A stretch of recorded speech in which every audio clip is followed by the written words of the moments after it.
এই প্রথম ছেলেকে ছাড়া রাত কাটালাম ফার্স্ট টাইম। তো হাই হ্যালো এভরিওয়ান, আবারও চলে আসলাম নতুন একটা মিনি ব্লগ নিয়ে। আশা করছি তোমরা অনেক ভালো আছো, আমি মোটামুটি ভালো আছি। আর এই যে সকালবেলা দেখো উঠে আগে প্রথমেই বাসি কাজকর্মগুলো করে নিচ্ছি। তো আজকে একেবারে ভাবছি ঘরটা ভালো করে একেবারে ঝাড়ু দিয়ে দিব, না হলে যে দুবার তিনবার করে দিতে না একদম মানে সময়টা হয়ে যায়, তো ঘন ঘন দেওয়া হয় ঝাড়ু। তো ভাবছি একবারে পরিষ্কার করে ঝাড়ু দিয়ে নেবো। তারপরে দেখো এদিকে উঠোনটাও ঝাড়ু দিয়ে দিচ্ছি। আর রোদ তো উঠেই গেছে, মানে সকাল না হতেই রোদ উঠে যায়। আজকে দুদিন ধরে তো ওয়েদারটা ভালোই, আবার দুপুরবেলা দিকে হঠাৎ মেঘলা, হঠাৎ বৃষ্টি এসে পড়ে। তো এখনই সিজনটাই এরকম যে হঠাৎ বৃষ্টি থাকবে, রোদ থাকবে, মানে সবসময় ওয়েদার চেঞ্জ হতে থাকে। তো দেখো এখানে বাসি কাজকর্ম করে নিয়েছি। আর এই যে একেবারে আমি এখন একটুখানি চা খেয়ে নেবো। জানো তো আমি না সকালবেলা একদমই ভাত খাই না, মানে ভাত খেতে আমার কেন জানি না ভালো লাগে না। ভাত খেলে আমার আর দুপুরবেলা মানে খিদেটা পায় না, দুপুরে ভাতটা খেতে ইচ্ছা করে না। তাই জন্য আমি কিন্তু হালকা ফুলকা মানে ব্রেকফাস্ট করার চেষ্টা করি। তো এদিকে চা খেতে খেতে মেশিনে কিছু কাপড় দিয়েছিলাম, সেগুলো নিয়ে নিচ্ছি, এখন রোদে মিলে দেবো। বেশি কটা না, অল্প কটাই ছিল, তো ভাবছি যে রাখবো কেন, আর দিয়ে দিই এখন। দেখো ওয়েদারটা কত সুন্দর লাগছে দেখে, তো আমি কাপড়গুলো এক এক করে মেলে দিচ্ছি।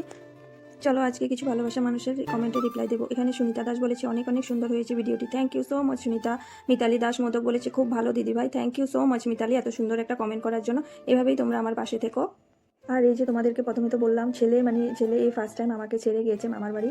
তো মামার বাড়ি বেড়াতে যাবে, ও সবাই যাচ্ছে, ওরও ইচ্ছে করছে যেতে। তো আমি তো ওকে একা যেতে দিই না, যেহেতু ওদের মানে বাবাদের এখানে চারিদিক খোলা আর সব দিকে চলে যায়, ও একা একা ঘুরতে থাকে না। তাই জন্য আমি যখন যাই তখনই নিয়ে যাই।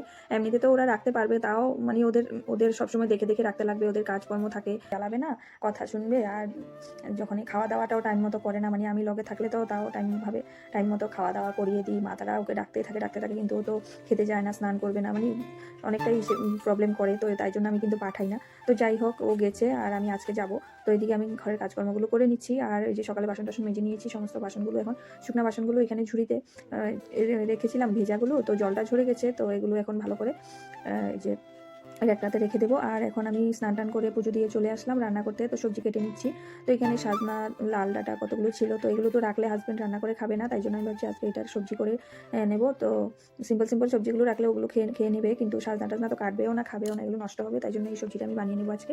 আর এদিকে গাছ থেকে তো থল বেরিয়ে আনলাম আর মৌসুম্বি কেটে নিয়েছি, সেটাই এখন বসে বসে খাচ্ছি। যেহেতু সকালবেলা ভাত খাইনি, চা খেয়েছিলাম ব্রেড দিয়ে, আর এখন এই যে ফল টল খেয়ে থাকবো আর কি।